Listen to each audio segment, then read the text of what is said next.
Welcome to the regularly scheduled meeting of the Community Development and Regulatory Services Committee for today, November 13th. I've been joined by council members Reich, Fry, and Quincy, and I believe Councilmember Warsami will be joining us shortly. We have a number of items on our consent agenda this morning. I'd like to deal with those first. I'm going to move approval of all of the items on the consent agenda except for items 16 and 20, which I have amendments for. Are there any items anyone would like to pull? This would be items 9, 10, 11, 12, 13, 14, 15, 17, 18, 19, 21, 22, 23, and 24. Anything anyone would like to pull? Seeing none, I'll move the consent agenda. All in favor signify by saying aye. Aye. Any opposed? Those items are approved. On item number 16, I'd like to amend item number 16. I'll just note without a staff report, this is directing staff to work with the good folks at the Norway House regarding the GO bond issuance they got from the state of Minnesota. We've taken the action of approving an administrative fee to cover our staff costs with regard to bond-funded development project the city is the pass-through on. However, I do understand that when a project does receive state bond funds, it's not until they get the money that they actually could pay a fee. I don't see how they would raise money to pay the fee. And so I'm going to move on item number 16 to ensure that the city administrative fee to be paid after the time at which the bond proceeds are paid. Are there any concerns or questions with regard to that amendment? Okay, so I will move item 16 as amended. Further comments or questions? Seeing none, all in favor signify by saying aye. Aye. Any opposed? That item is approved. We'll then move on to item number 20. There's a written amendment in front of you. This has to do with the timeline for the Nicollet hotel block project. I'm going to delete the language that says delegating authority to the director to authorize additional extensions for 30 to 60 days and insert in lieu a request for extension beyond January 31st will be subject to city council approval. Are there questions or comments with regard to that amendment? Seeing none, I'll move the main motion as amended. All in favor signify by saying aye. Aye. Any opposed? That item is approved. We'll then start with our public hearing agenda. How many people are here for item 1, numbers 1 through 11? If you're here for any of those items, please raise your hand. So a handful. So what we're going to do is we're going to have a staff report followed by a public hearing on all of the items at one time. If you are here for something specific within these items, we have staff here. Kelly Jones, where is Kelly? Is here. Thank you, Kelly. She can talk to anyone who has questions about the specifics of their assessment issue. But you are invited to come up and testify, but we're not going to correct or change anything within the actual staff report at this time. So I will go ahead and ask for the staff report on item number 1. Welcome, Nick. Good afternoon, Chair Goodman and committee members. I'm Nick Magrino, Legal Coordinator in Regulatory Services. I'm here today to present and answer any questions about the 2017 Special Assessment Levy, which includes assessments for unpaid fees, fines, and citations from Community Planning and Economic Development, Health Department, Public Works, and Regulatory Services. Includes things like unpaid administrative citations, vacant building registration fees, and charges for nuisance abatement from September of last year to September of this year. These assessments have gone through our hearing process and have had an opportunity to be appealed to an independent third-party administrative hearing officer ahead of this hearing. The levy is still subject to some adjustment and will continue to take prepayments up until the day before Thanksgiving, before handing it off to Hennepin County on November 30th as required by state statute. I'm happy to answer any questions that you all may have. And we do, as Chair Goodman said, have staff in 315 if people have specific questions about their assessments. Are there any questions for Mr. Magrino on item number 1, parts 1 through 11? If you could just stay close, just so folks can see who you and Kelly are. We'll open the public hearing on item number 1 through 11, and ask if anyone is here. You are absolutely welcome to come up and testify. Is there anyone here to speak to any of these issues? Please step forward, state your name and address for the record. Thank you. My name is Starbuck Rousey. I live at 2300 Victory Memorial Parkway. And is that all you're asking, Lisa? Okay. Well, thank you for letting me speak. My sister and I have lived at our property for 35 plus years. We live on a corner on Victory Memorial Parkway. And as a good neighbor, we have planted 20 plus trees in our neighborhood. We picked up trash, pulled out scrub elms on the boulevard, and just been what we thought were good neighbors. But with all this good intentions, meanwhile, we missed our own assessment.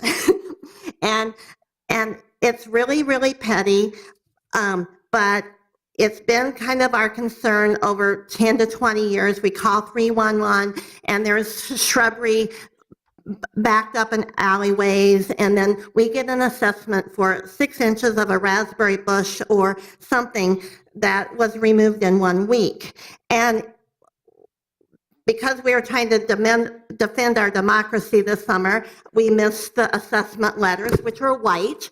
So my request is, why weren't they orange tagged like the trash men do right where my bush is? I mean, we live on a corner lot. I know we were outside during that time. I can't believe I missed the regulatory serviceman chopping off my bush. But I think it would be, because this is why I came today, because it's been of our concern, and we'd like a better situation. We'd like to see alleyways cleared of brush, alleyways cleared of cars with tags that don't have a license plate, and we haven't gotten anywhere.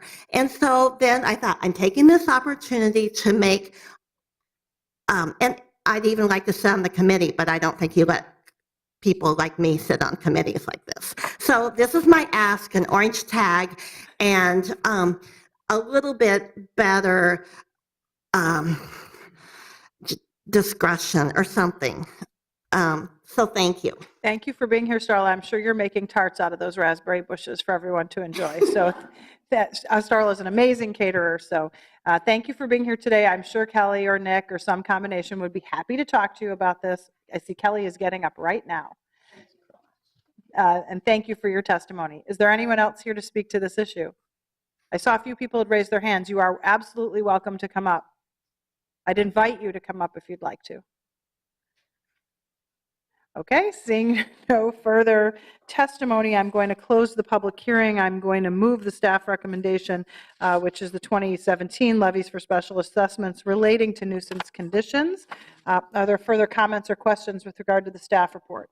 Seeing none, all in favor signify by saying aye. Aye. Any opposed? Those items are approved. We'll move on to item number 2.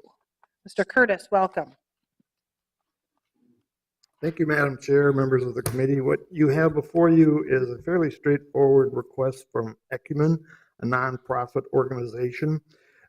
Following federal tax code requirements, the Ecumen is selling a facility in Chisago City, and the tax code requires that since the money is going to be spent, some of the money is going to be spent here in Minneapolis, that a public hearing and adoption of a resolution approving that be considered.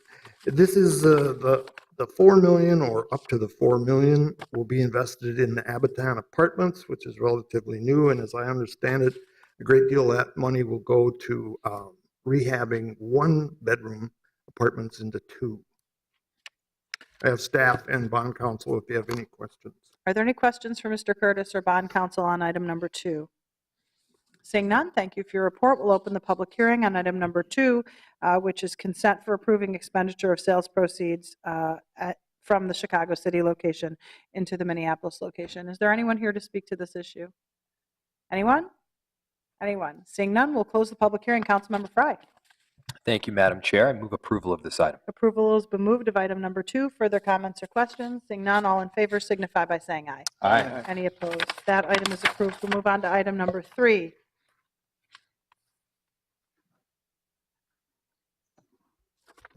Ms. Holmes, welcome. Good afternoon, Madam Chair and members of the committee. My name is Shalonda Holmes, and I'm a Senior Project Coordinator in Residential Finance. I'm before you today to ask the committee to approve and authorize tax increment financing in the amount of $3,965,000 in the form of a pay-as-you-go TIF note for the Green on 4th Apartments to be located at 2901 4th Street Southeast. The Green on Fourth Apartments is a mixed income development located within the Towerside Innovation District with a total of 243 units. 66 of those units are at or below 60% of the area median income, and the remaining units are market rate. The project does help achieve city goals by providing income-restricted housing in a non-concentrated census tract with higher incomes, and otherwise that would primarily be housing that serves students. It will also bring a diverse population and help build the general housing market. The project is a catalyst for additional development to the north, also near the Green Line station. Staff is recommending TIF for Green on Fourth Apartments because the project meets city TIF policy requirements, and the project only needs approximately 60% of the increment estimated to be generated, and the remaining increment will be used for administrative purposes and to pool for affordable housing through the trust fund program. And so today we actually is the last day for the public review comment period for the TIF plan and the housing development plan for Green on Fourth Apartments. And we did receive one public comment on November 7th from the Prospect Park Association. Their land use committee voted to support the TIF plan for the Green on Fourth Apartments. And during that meeting, there were positive comments that were made about the plan and how excited the community is for more affordable housing in the area. Up to this point, there have been no other public comments. And I'm open to any questions if there are any. Are there any questions for Ms. Holmes on item number 3? Seeing none, thank you for your report. We'll open up the public hearing on item number 3, which is approval of a tax increment pay as you go note for Green on Fourth Apartments. Is there anyone here to speak to this issue? Mr. Barnhart, welcome. Thank you. Madam Chair, other council members, thanks for hearing us today. My name is Jeff Barnhart with Prospect Park Properties, and I'm here with my partner, long-term partner and operator, Ryan Seiler with Timberland in this project. We are the faces of this project and will be for many years to come.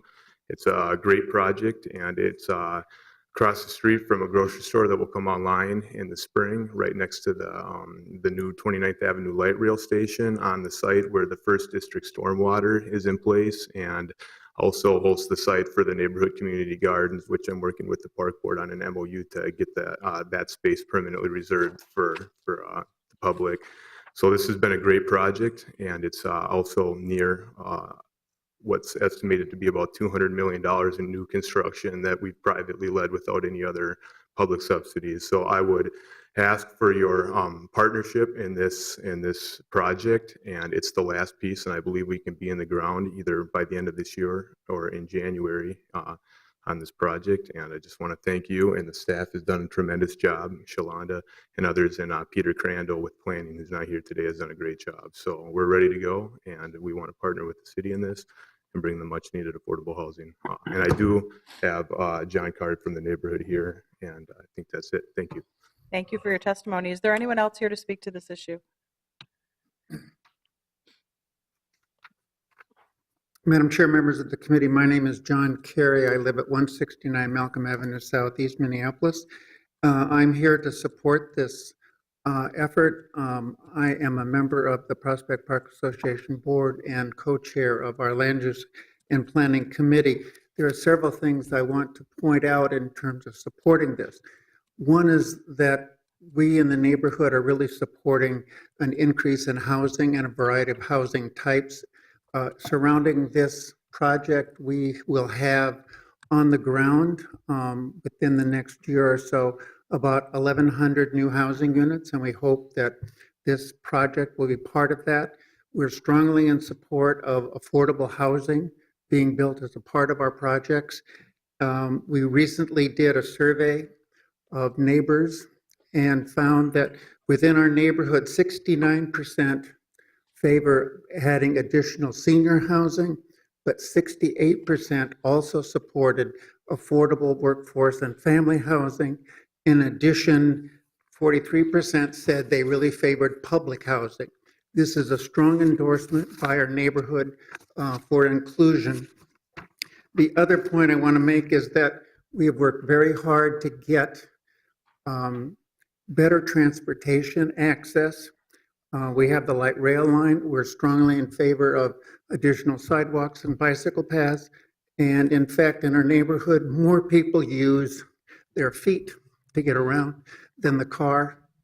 And also 68% or 70% of the people in the neighborhood use the light rail. And we expect our new neighbors will do likewise. So I strongly support this effort. Thank you.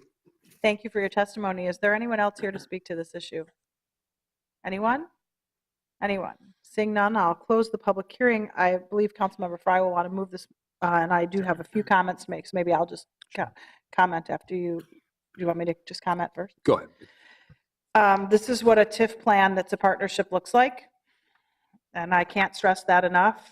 $4 million in equity cash from the developer, a fairly decent total cost per unit in terms of development cost, a deferred developer fee, a really good mix of affordable and market rate housing on a transit corridor. That's what partnership means to me, is that there's some skin in the game by the developer in cash, and as well as a deferred developer fee and a TDC that's decent, as well as a mixed income, mixed use project that the neighborhood supports. Everything came together in favor of this project because Shalonda and our staff really made it a good deal on behalf of the city, and that's what I think partnership is about. And I normally would not be a supporter of any kind of tax increment for almost any project, and I am supporting this one for those reasons today.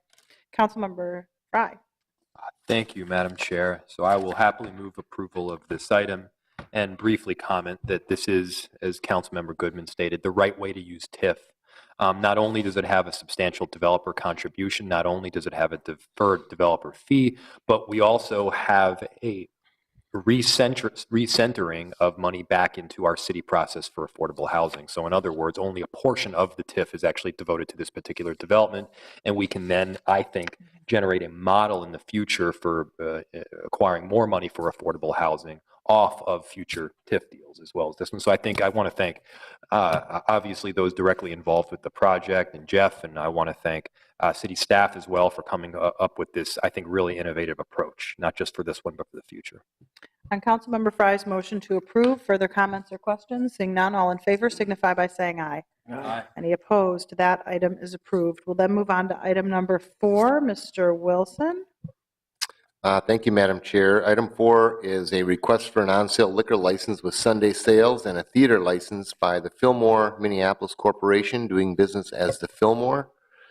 This site is in the North Loop neighborhood in Ward 5. Is industrially zoned I-3. This will be a theater and music venue with interior seating for 850 persons plus, with an outside seating area of 52 persons. The ownership is Live Nation Entertainment, Inc., which is a publicly traded company. The proposed premises will be part of a new construction that also includes a hotel on the site.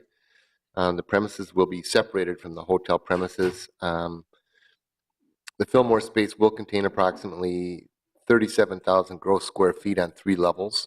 The first floor will have the restaurant area, bar area, and the music hall area.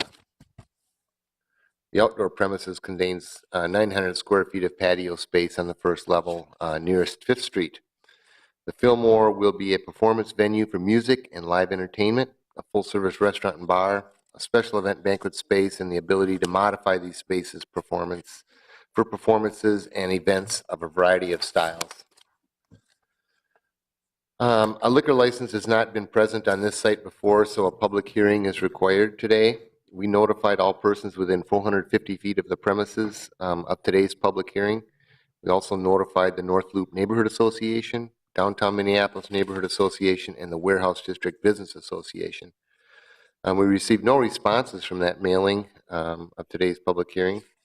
Staff has reviewed this application carefully, and staff's recommendation is that the application be approved. Are there any questions for Mr. Wilson on item number 4? Seeing none, we'll open the public hearing on item number 4, which is a license for the Fillmore at 525 5th Street North. Is there anyone here to speak to this issue? Please step forward, state your name and address for the record. Good afternoon, Madam Chair, members of the committee. My name is Brant Irwin. Last name's Erwin of the law firm Madigan, Dahl & Harlan. As a music fan, it's my privilege to be assisting with the liquor license application for the new Fillmore, Minneapolis. It's a venue that'll breathe new life into the North Loop. With a planned calendar of between 150 and 175 musical shows per year, the Fillmore will be a wonderful asset to the community, having received expressly the support of the North Loop Neighborhood Association. The Fillmore is owned and operated by House of Blues Entertainment, which is owned and operated by Live Nation, which has extensive experience in the successful operation of music venues all around the country.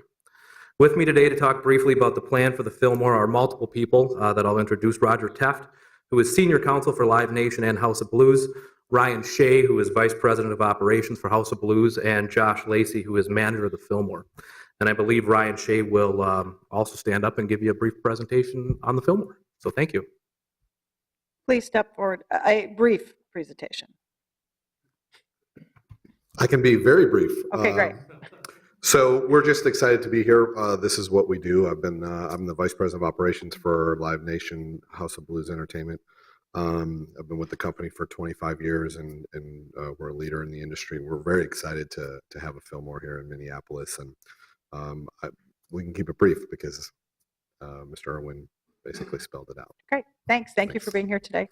Is there anyone else here to speak to this issue? Anyone?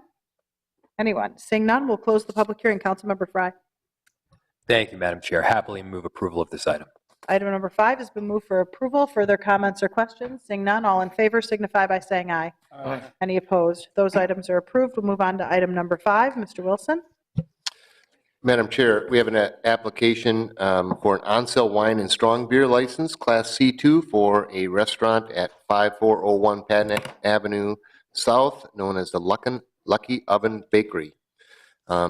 This site has not held a restaurant or alcohol license before. It was the site of a former dry cleaning establishment. It's in the Armitage neighborhood in Ward 13 and Zone C1, appropriate zone for the requested use. Intend to be open from 6 a.m. to 1 a.m. daily. The applicant is Christine Dirk as the owner, and she's the 100% owner. The interior of this restaurant will have seating for 34 persons, and there will be a private patio in front of the building with seating for 12. This application requires us to hold today's public hearing. We notified all residents and property owners within 600 feet of this restaurant. We also notified the Armitage, Lyndhurst, and Kenny neighborhood groups and the Southwest Minneapolis Business Association. We received 9 written responses from that mailing process. 7 were in favor and 2 were opposed, including the, in support of the application was the Armitage neighborhood group submitted a letter of support for this restaurant. Staff finds they meet all of our requirements and would recommend that the application be approved. Are there any questions for Mr. Wilson on item number 5? Seeing none, we'll open the public hearing on item number 5, which is a new business license for Lucky Oven Bakery at 5401 Penn Avenue South. Is there anyone here to speak to this issue? Please step forward. State your name and address for the record. Just tell us what you're doing. It's like a free commercial. People watch this. You'd be surprised. Thank you, Madam Chairman and council members. And you said name and address? Sure. Okay. Christy Dirk, and I live at 906 West Minnehaha Parkway. Great. Thank you for considering this. I'm really excited. I've been in the business for 8 years, and Lucky Oven Bakery will be a full-service restaurant, and we're excited to be part of the neighborhood. And I live in Lyndhurst, so being right in Armitage is exciting. It's great. Thank you. Thank you for being here today. Is there anyone else here to speak to this issue? Anyone? Anyone? Seeing none, we'll close the public hearing. Councilmember Quincy. Thank you very much, Madam Chair. I'd like to move approval of this item. Item number 5 has been moved for approval. Further comments or questions? Seeing none, all in favor signify by saying aye. Aye. Any opposed? That item is approved. We'll move on to item number 6. Mr. Wilson. Madam Chair, we have an application by Slow Play LLC, which is a corporation that does business as Mortimers Bar. They've been a longtime on-sale liquor license holder at 2001 Lindell Avenue South.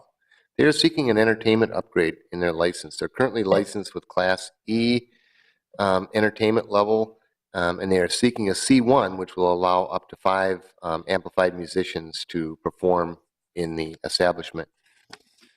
This is in the Whittier neighborhood in Ward 10.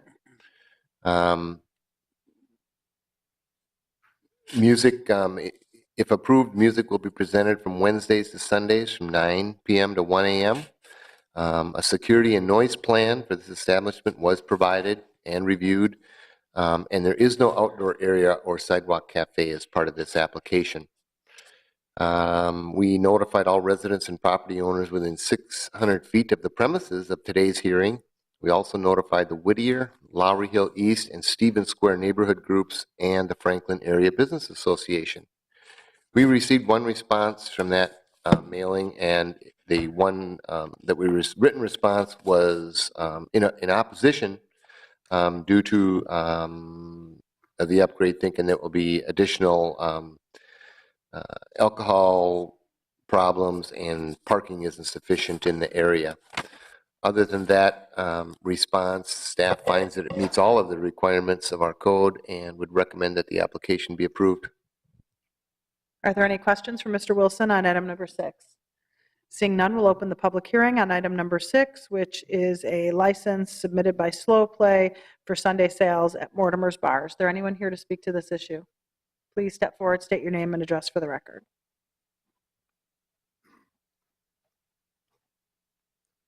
Good afternoon. Good Thanks for having us. Recently, we took over operations of Mortimer's Restaurant. Jasha is the owner, and How about your name and address for the record? my name is David Collins. My address is 2414 4th Avenue South. I'm the general manager at Mortimer's. We just recently took over operations earlier this summer, and we are just trying to make some improvements to the restaurant, being as that, business is business. And so we've been operating the restaurant, never had any issues with law enforcement. We have security on staff all the time already. And so this will obviously continue with the license moving forward. So we thank you for the hearing and ask for your approval. Thank you. Thank you for being here today. Yep. Who else would like to speak?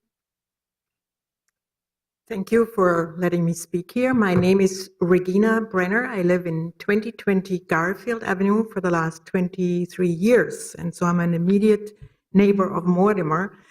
And when we got the invitation for this meeting on our door, I realized that it said no off-street parking necessary. And I was almost shocked, yes, since Mortimer got rid of their parking lot to build an apartment building there. And in our block on 2020 Garfield, which is mostly apartment buildings, 3 or 4 floors high, we do not have backstreet parking. So all these years, it was a problem that Mortimer customers park at our section, and then when the events are over at 2 o'clock, they are very, very loud in getting into their cars and laughing and so forth. But I got used to this. But now knowing that they do not have a parking lot any longer, I have no idea how you get a good crowd. And we not having any parking at that first section of 2020 Garfield. So all I want to say is that I was surprised that it said no off-street parking necessary, because already it is so super tight with that new building going up on that corner. Thank you so much. Thank you for your testimony.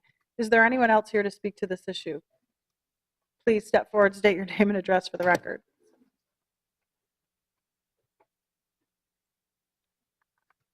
My name is Johnston, 2412 4th Avenue South in Minneapolis.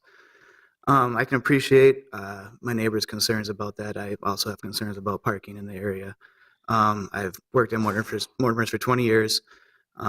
This was a big thing in my life personally to take ownership of it. Our plan for parking is we're going to have 8 spots in the back of Mortimers, which is quite a reduction from what we used to have for sure.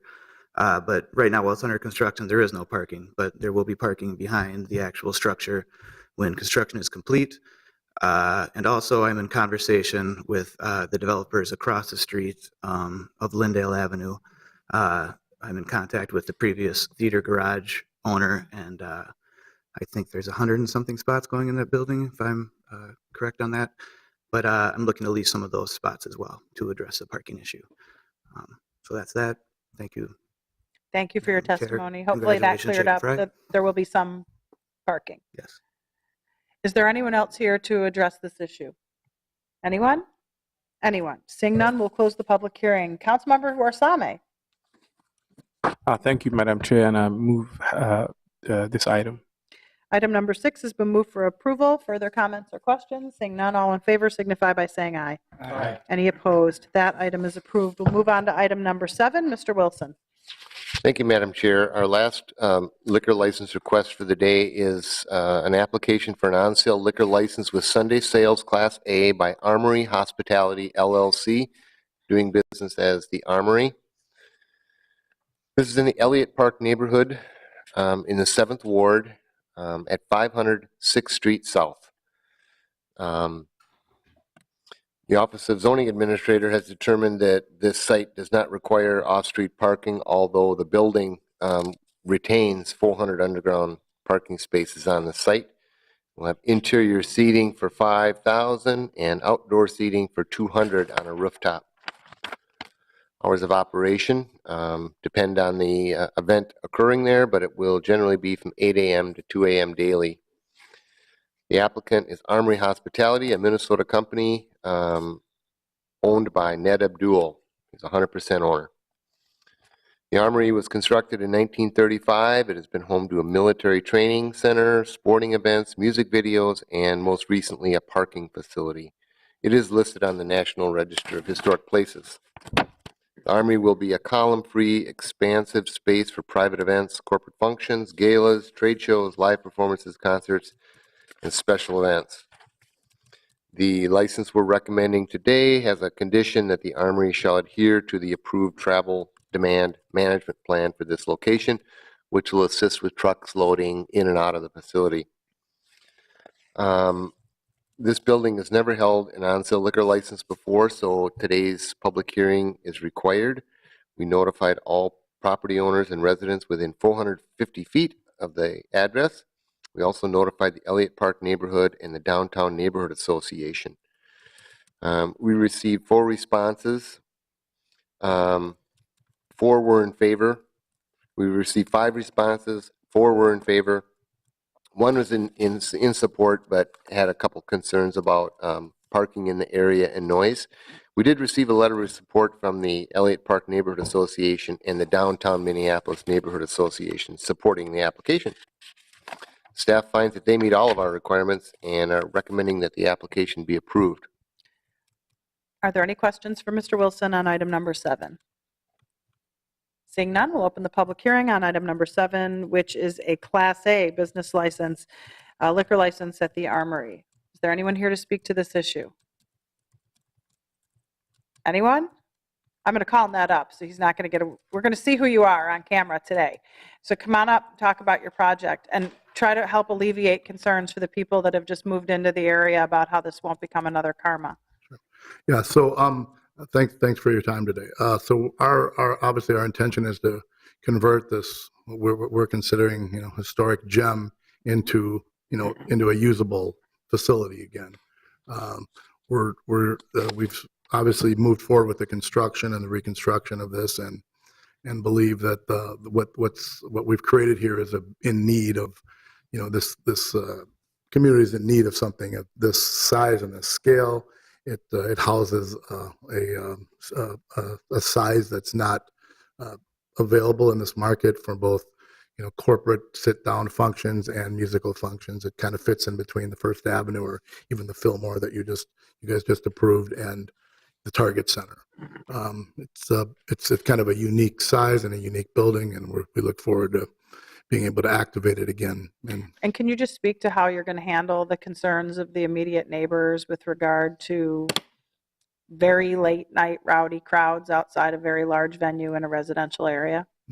I actually haven't heard any concerns directly, but I can surely address it. So obviously, this is a venue, and it's not something that's open every day to the public. It's something that's per event. Some of these events are going to end at 9 o'clock at night. Some of these are going to be day events. Some of these are going to be events that end at 10 o'clock, and there will be some that event that, that end up into the wee hours of the morning.